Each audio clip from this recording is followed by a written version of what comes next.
नमस्कार। मैं अभय कुमार, इतिहास विभाग, डीएवी स्नातकोत्तर महाविद्यालय सिवान। आज हम लोग सूफी आंदोलन के बारे में चर्चा करेंगे। जिस तरह से हिंदू धर्म में पूर्व मध्यकालीन भारत में अनेक सुधारवादी आंदोलन हुए, जिन्हें हम भक्ति आंदोलन के तौर पर जानते हैं, उसी तरह से इस्लाम में भी धार्मिक कट्टरतापन और अंधविश्वास के खिलाफ सूफी आंदोलन एक धार्मिक सिद्धांत और विचारधारा के तौर पर उदय हुआ। इसके उदय के पीछे जो परिस्थितियां रही हैं, वो कमोबेश जो हिंदू धर्म में सुधारवादी आंदोलन, भक्ति आंदोलन की शुरुआत हुई, उसकी भी कमोबेश वही परिस्थितियां मानी जा सकती हैं। यद्यपि इस आंदोलन की शुरुआत मध्य एशिया में ही माना जा सकता है, जहां हिजरी संवत की 3री शताब्दी में संन्यासवाद ने नियमित तसव्वुफ आंदोलन का शुभारंभ किया। इस आंदोलन का मुख्य उद्देश्य ईश्वर के प्रति प्रणय भावनाओं से अनुप्राणित पूर्ण निष्ठा, समर्पण एवं आत्मा का अनुशासन था। प्रतिष्ठित संत बायजीद बुस्तामी की सूफी मत के इतिहास में महत्वपूर्ण एवं निर्णायक भूमिका रही है। बायजीद बुस्तामी ने तसव्वुफ आंदोलन को आध्यात्मिक आनंद एवं अनंत सत्ता के रहस्यवादी रूप को लेकर एक नई दिशा दी। यद्यपि उनका देहांत 875 ईस्वी में हो गया था, लेकिन उनका संप्रदाय ताइफोरियन के नाम से प्रसिद्ध हुआ और इस्लामिक रहस्यवाद में बायजीद ने ही सर्वप्रथम फना शब्द का प्रयोग किया। फना का अर्थ होता है स्वयं के अस्तित्व को नष्ट कर देना। यही बाद में सूफी दैविक आलोक का मूल आधार माना जाता है। इसका व्यापक अर्थ है कि ईश्वर से यानी अल्लाह से तादात्म्य हो जाने के बाद भौतिक शरीर का पूर्ण विनाश हो जाता है और उस स्थिति में व्यक्ति को अलौकिक आनंद की प्राप्ति होती है। इस अलौकिक आनंद की स्थिति को बका शब्द से अभिव्यक्त किया गया है। यही तसव्वुफ आंदोलन 12वीं शताब्दी में भारत में प्रवेश करता है।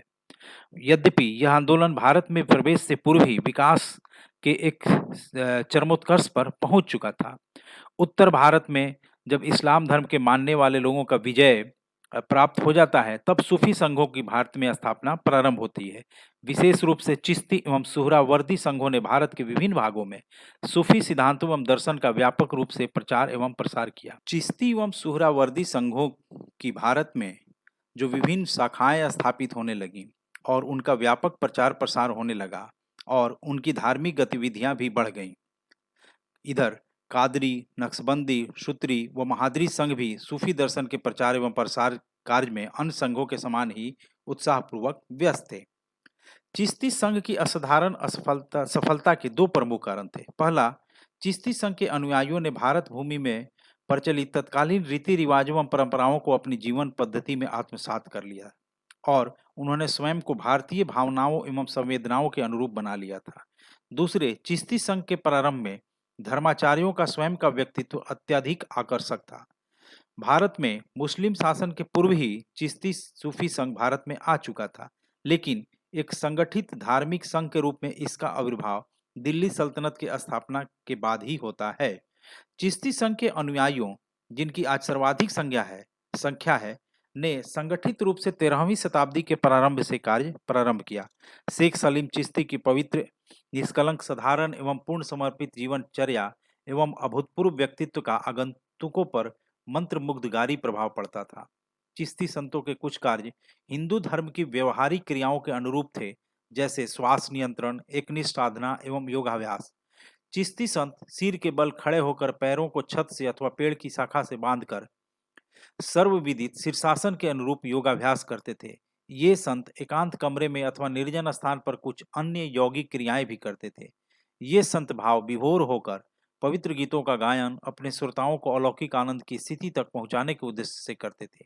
यद्यपि उलेमाओं ने पवित्र गीतों की गायन का प्रारंभ में विरोध किया, लेकिन बाद में उन्होंने भी इन गीतों की पुनीत भावनाओं को स्वीकार कर लिया और इनका सम्मान करने लगे।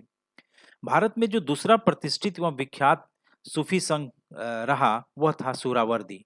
यह संघ भी चिश्ती संघ के साथ ही भारत में आया था।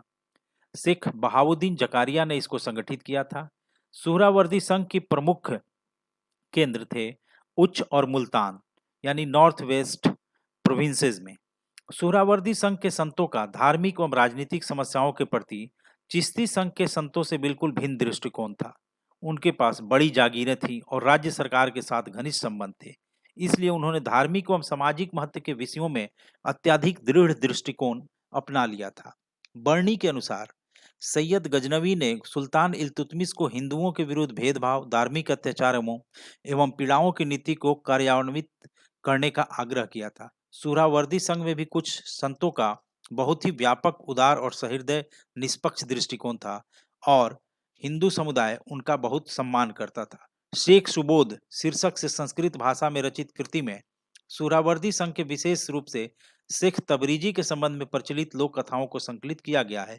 ये लोक कथाएं हिंदू समुदाय में भी बहुत लोकप्रिय थीं और इससे हिंदुओं के शेख तबरीजी के प्रति निष्ठा एवं सम्मान का सहज ही अनुमान लगाया जा सकता है। तीसरा प्रमुख सूफी संघ जो भारत में प्रचलित था वह था कादरी। इसका अभ्युदय अन्य संघों की ही भांति की अपेक्षा बहुत पहले हो चुका था, लेकिन यह संघ भारत में बहुत बाद में प्रवेश करता है और लोकप्रिय होता है। कादरी इस संघ के संस्थापक भारत में आने वाले पहले उल्लेखनीय संत थे, लेकिन सैयद गिलानी ने 15वीं शताब्दी में इस संघ को प्रभावशाली रूप में संगठित किया था।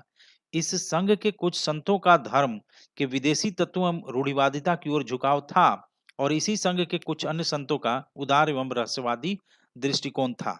यानी इस तरह से आप समझ सकते हैं कि एक ही संघ की परंपरा में अलग-अलग जो पीर थे उनकी थोड़ी अपनी आंतरिक भी मतभेद उभर कर सामने आते हैं। कादरी सूफी संघ में ही एक तीसरा दल दिल्ली के शेख अब्दुल हक मुबोदित जैसे संतों का था, जो मध्यम मार्ग का अनुसरण करते थे और धर्म के औपचारिक एवं आध्यात्मिक तत्वों के मध्य संतुलन बनाए रखने का प्रयास करते थे। भारत में प्रचलित होने वाला चौथा प्रमुख सूफी संघ था नक्शबंदी, जिसका शुभारंभ ख्वाजा बिल्लाह के अकबर के शासनकाल के उत्तरार्ध में आगमन से हुआ था। नक्शबंदी संघ तुर्कों, विशेष रूप से तैमूर एवं बाबर के वंशजों को आज सर्वाधिक प्रिय आध्यात्मिक संघ है। 16वीं शताब्दी में जब मुगल साम्राज्य की स्थापना होती है तब इसका महत्व बढ़ जाता है। जहांगीर के अनुसार बिल्लाह ने देश के प्रत्येक नगर एवं कस्बे में अपने दूत भेजे। बिल्लाह ने समस्त विश्व के तत्वों को ईश्वर का प्रतीक मानने के दार्शनिक सिद्धांत का विरोध किया। इसी सिद्धांत पर मुस्लिम रहस्यवाद के ढांचे का निर्माण किया गया। बिल्लाह ने विश्व के प्राकृतिक तत्वों की एकता का सिद्धांत भी प्रतिपादित किया। बिल्लाह का चिश्ती संघ के राजनीति से विलग रहने के सिद्धांत में विश्वास नहीं था। उन्होंने राजा की आत्मा और जन समुदाय की शरीर की विभिन्न अंगों से तुलना की।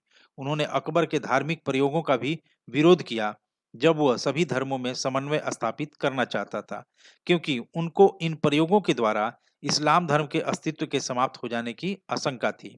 उनका दृढ़ विश्वास था कि मुसलमानों को अपने धर्म का और हिंदुओं को अपने धर्म का पालन करना चाहिए। इस्लाम एवं हिंदू धर्म एक विशेष एक रूप से एक दूसरे से भिन्न तत्वों पर बल देते हैं।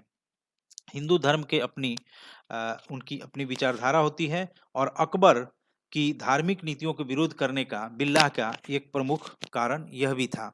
बिल्लाह के विचारों, भावनाओं और मान्यताओं में कितनी भी आंतरिक विशेषताएं हों, विभिन्नताएं हों, उनका हिंदू धर्म एवं समस्त विश्व को ईश्वर का प्रतीक मानने के संबंध में दृष्टिकोण इंडो मुस्लिम रहस्यवाद की भावना के अनुरूप नहीं था। नक्शबंदी संघ का भावी इतिहास संशोधन एवं संयम का परिचायक रहा, जिससे कि भारत में उसका अस्तित्व बरकरार रहा। पांचवा प्रमुख सूफी संघ जो भारत में प्रचलित रहा वह था सत्तारी का। सत्तारी का आविर्भाव 15वीं एवं 16वीं शताब्दी में हुआ था।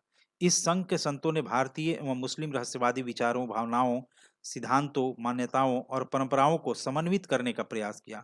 कुछ संतों ने तो हिंदू धर्म के विचारों एवं भावनाओं को भली भांति समझने के लिए संस्कृत भाषा का भी अध्ययन किया और एक संत ने वैशाली में योगियों के साथ कुछ समय भी व्यतीत किया।